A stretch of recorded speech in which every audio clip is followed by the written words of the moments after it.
All right, so here I have my completed contour drawing of my turtle.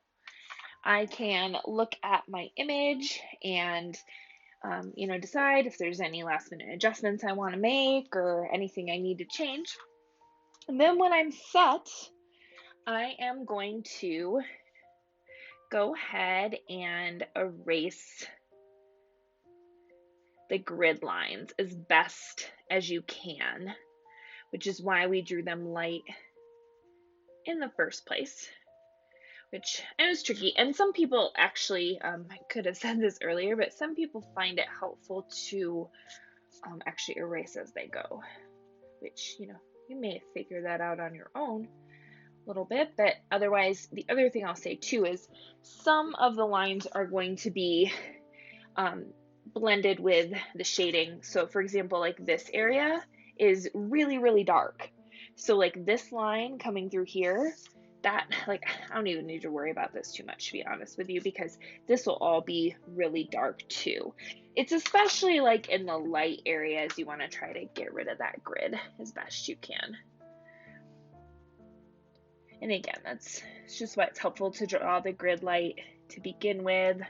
And like these little pencil cap erasers are usually kind of nice because you can kind of get into some of the small areas.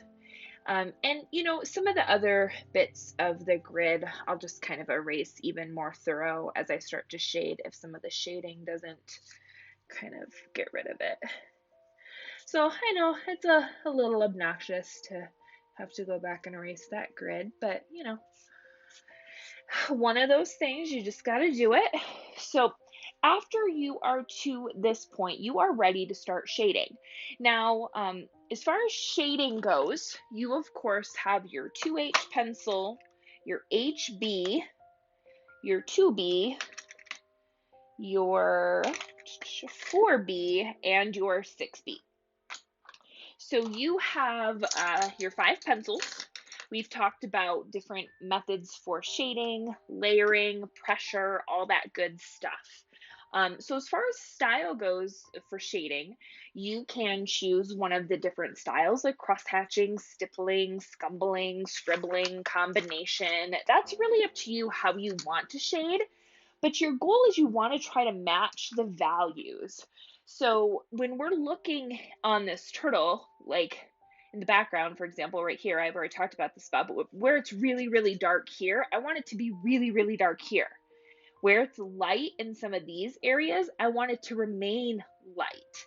It's really dark in the eye, I'll make it really dark in the eye. So basically, it's kind of like a matching game. And you can go back to going box by box, or you can just sort of hop around and work the values how you want to. So I could even, for example, start with like an HB pencil. And I can start, and I typically kind of like to cross hatch or scumble or do kind of a combination, a little bit of kind of expressive, more sketchy style shading is what I like to do. But I also like to think about like using my pencil in the direction that the object is, like this eye here. I want to shade it to kind of go with the eye, versus like going up and down. So, be mindful of kind of directions of where things are as you're shading. But really, the shading is kind of up to you and how you want to interpret that. I just tend to like really expressive, kind of whimsical style shading.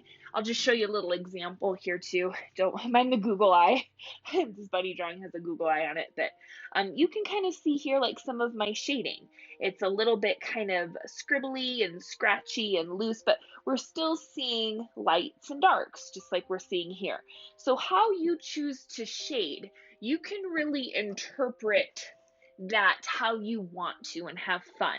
You just, again, want to try to match those lights and those darks with your values. Now, a couple other things I'll mention. If you're wanting to blend areas, now you may not have a blending stump on hand, but blending stumps are really good for smoothing out graphite. Now you can get these at pretty much like any craft or art supply store. Even sometimes like Walmart or Target will have these on hand too. And so you can use these to blend. If you don't have anything like that, don't blend with your finger, because remember our fingers have lots of oils, it's going to make it smudgy. So a DIY method would be just like Kleenex or tissue, and you could just sort of kind of roll it up and blend with tissue that way.